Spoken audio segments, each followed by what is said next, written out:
Olá, meu irmão, minha irmã. Que a graça e a paz do nosso Senhor e Salvador Jesus Cristo permaneçam com todos vocês, com todos nós.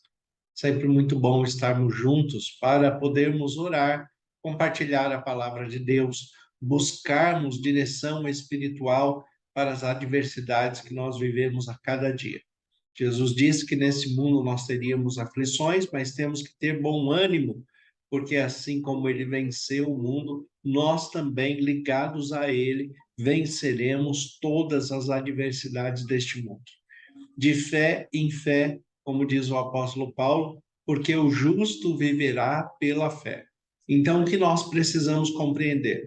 Precisamos compreender que Deus está conosco, que Ele não está alheio às nossas aflições e dificuldades, às nossas adversidades. Deus está atento às nossas aflições. E por mais difíceis que elas pareçam, nós temos que continuar perseverando, confiando que Deus está agindo em nosso favor.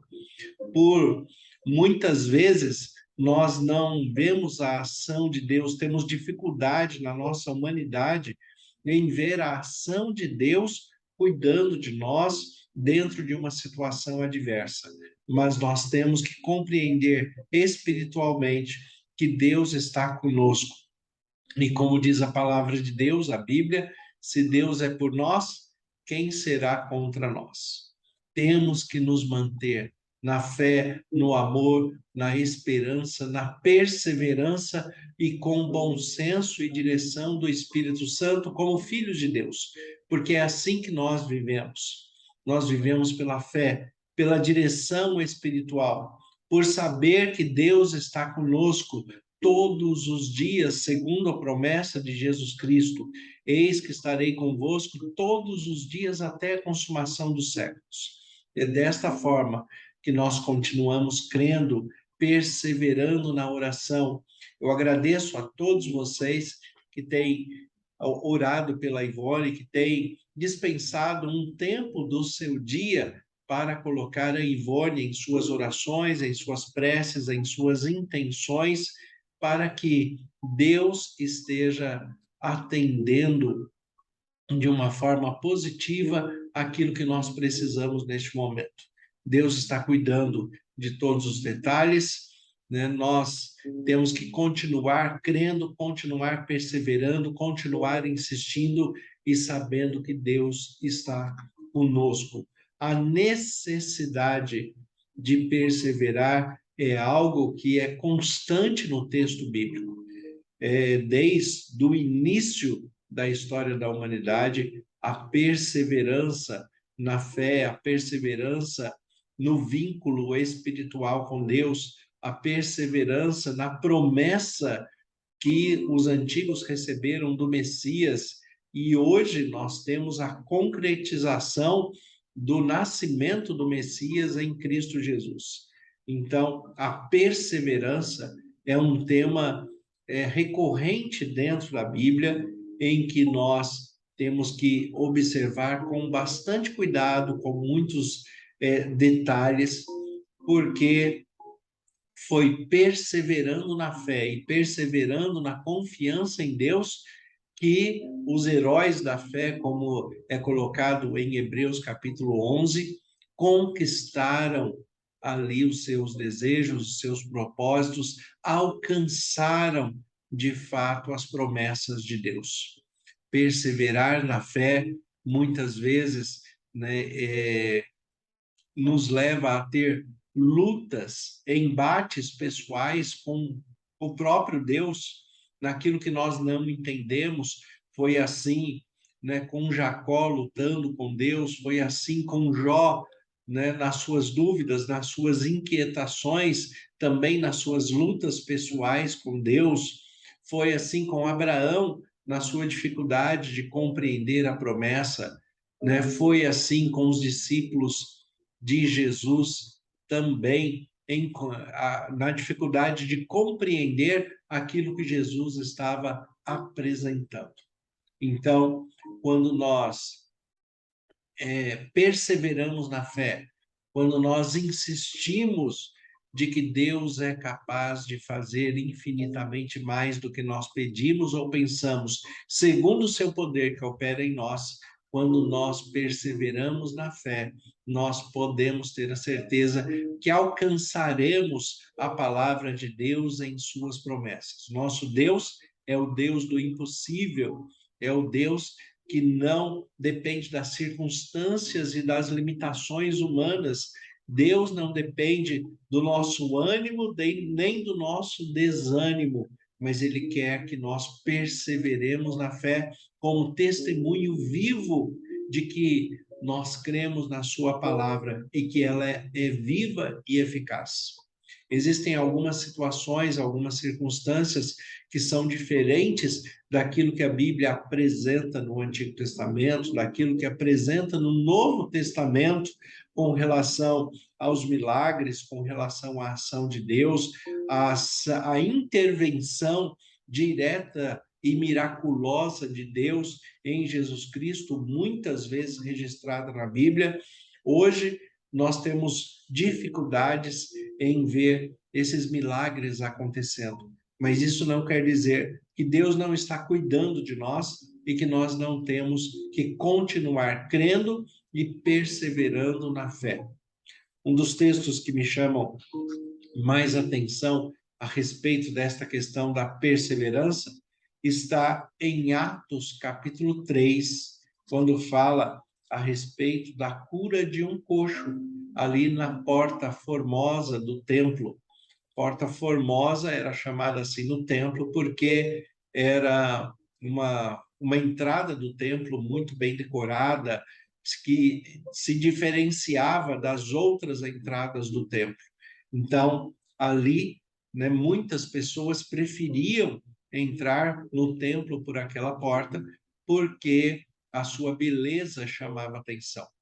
E ali ficava um coxo, ali uma pessoa com uma deficiência física, né, pedindo esmolas, já que naquele tempo havia uma dificuldade muito grande, né, de trabalho, havia uma dificuldade muito grande para essas pessoas estarem inseridas na sociedade de maneira prestativa, de maneira em que ela pudesse ter o seu próprio sustento. Então, esse coxo era colocado ali, era levado na porta do templo para que ele recebesse alguma misericórdia, para que ele recebesse as esmolas daqueles que estavam entrando no templo.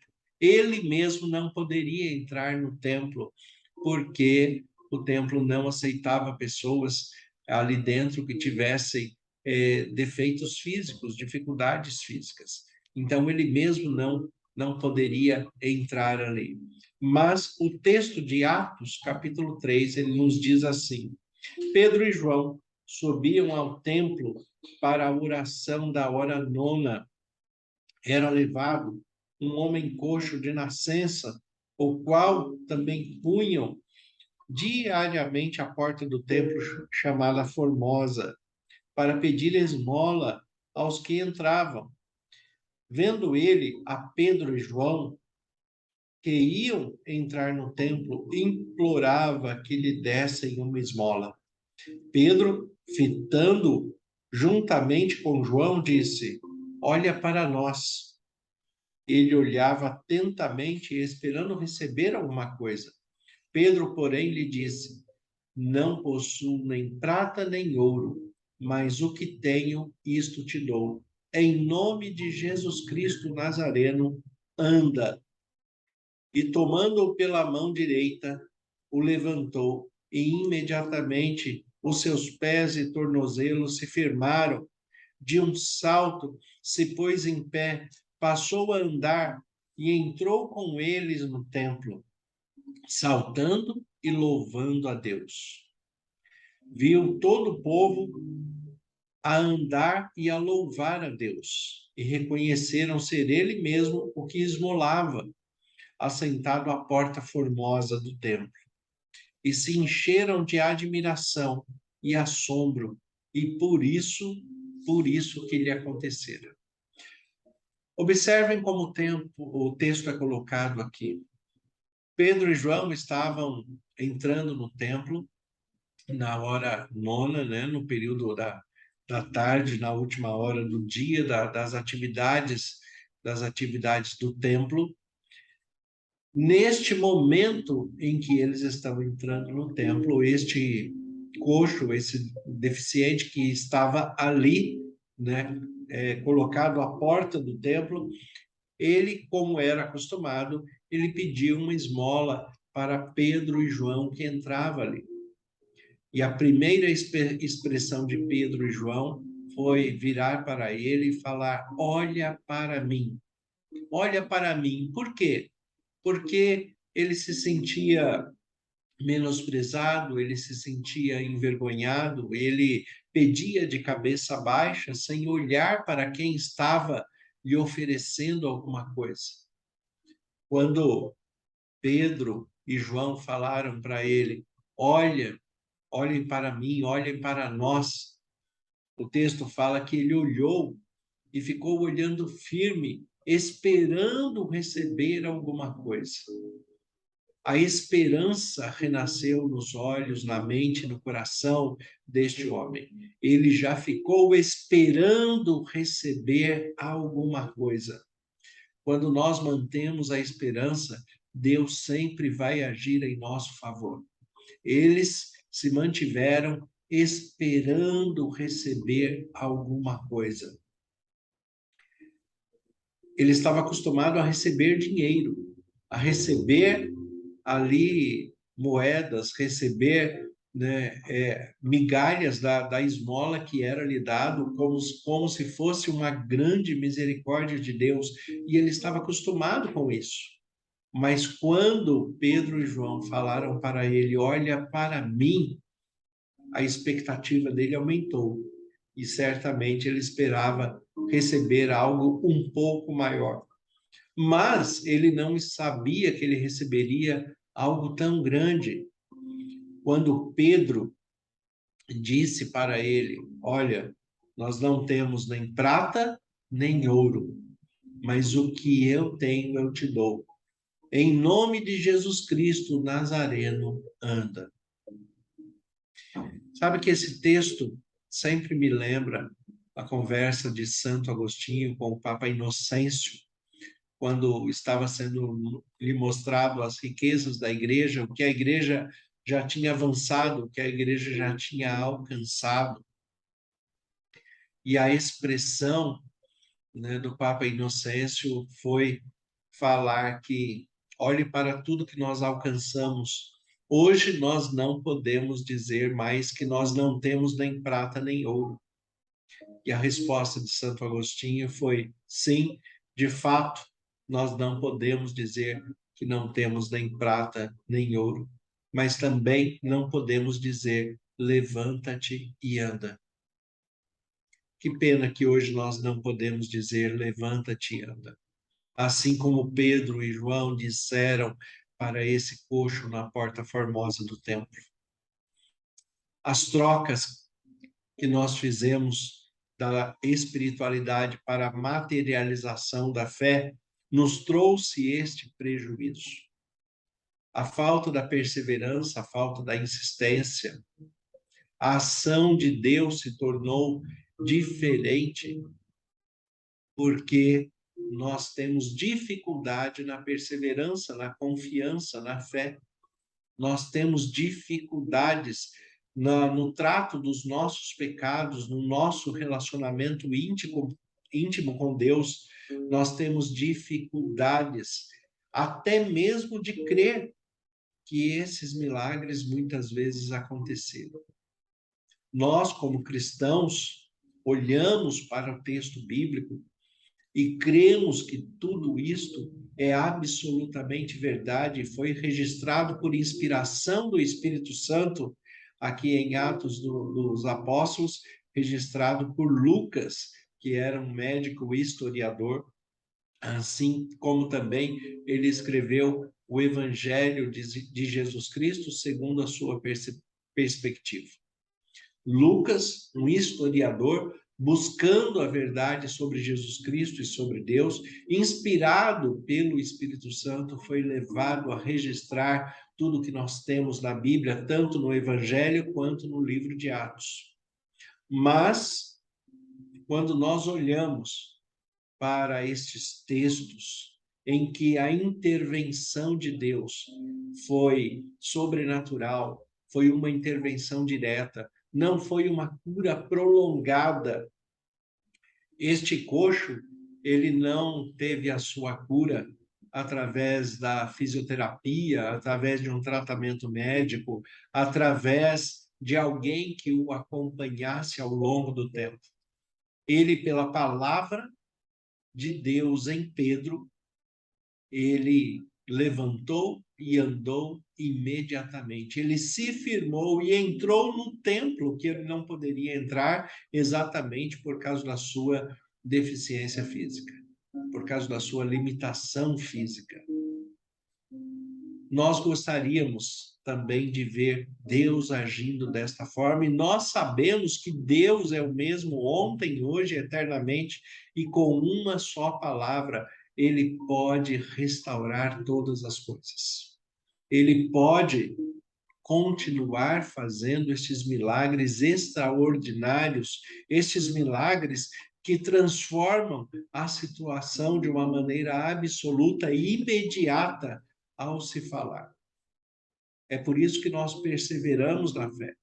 Nós cremos que Deus pode continuar transformando de uma maneira miraculosa todas as situações. E é desta maneira que eu creio também que poderá acontecer com a Ivone. Mesmo ela estando ali no hospital, na UTI, tendo o melhor tratamento possível no momento, sendo tratada pela melhor equipe médica no momento, sendo bem cuidada, mas eu acredito que Deus, com uma só palavra, pode reverter toda esta situação e, como eu já disse, ele pode reconstruir aquilo que foi perdido e pode recriar aquilo que foi destruído pelo AVC, pelo aneurisma, por toda a circunstância em que a Ivone viveu na sua adversidade de saúde. Deus, com uma só palavra, pode restaurar todas as coisas. O que nós precisamos é continuar perseverando na fé, no amor, na esperança, mantendo dentro da nossa integridade, da nossa fidelidade espiritual, a certeza de que Deus, pela palavra, pode transformar qualquer situação, seja ela física, seja ela de saúde, seja ela financeira, conjugal, familiar, seja qualquer situação que você está vivendo, continue perseverando na fé. A palavra de Santo Agostinho ao Papa Inocêncio, né, infelizmente, nós não podemos dizer levanta-te e anda. Eu creio que nós ainda podemos dizer levanta-te e anda, mas precisamos nos encher do Espírito Santo. Precisamos ter a convicção de que Deus é quem está no controle das nossas vidas. Deus é quem tem nos conduzido e nos fortalecido. É Deus quem nos traz a certeza da sua ação, da sua intervenção e da sua presença. Continue crendo em Deus. Eu continuo crendo na ação de Deus e crendo em que, em algum momento, por uma só palavra, Deus vai olhar para a Ivone e vai falar: levanta-te e anda, seja restaurada pelo poder de Jesus Cristo, pelos méritos de Jesus e pelo Espírito Santo que habita nela e mantém nela o seu fôlego de vida. Então, que você também possa manter essa fé, essa esperança e esta perseverança todos os dias da sua vida, para que aquilo que você precisa, os seus sonhos, os seus projetos e as suas limitações e adversidades sejam superadas e alcançadas pelo poder de Deus. Naquilo que você tem maior dificuldade, olhe para Deus e pelo poder de Deus, em nome de Jesus, né, se coloque de pé, levanta-te e anda para que Deus continue agindo através da sua vida. Que Deus abençoe a todos vocês. Tenham um excelente dia em nome de Jesus.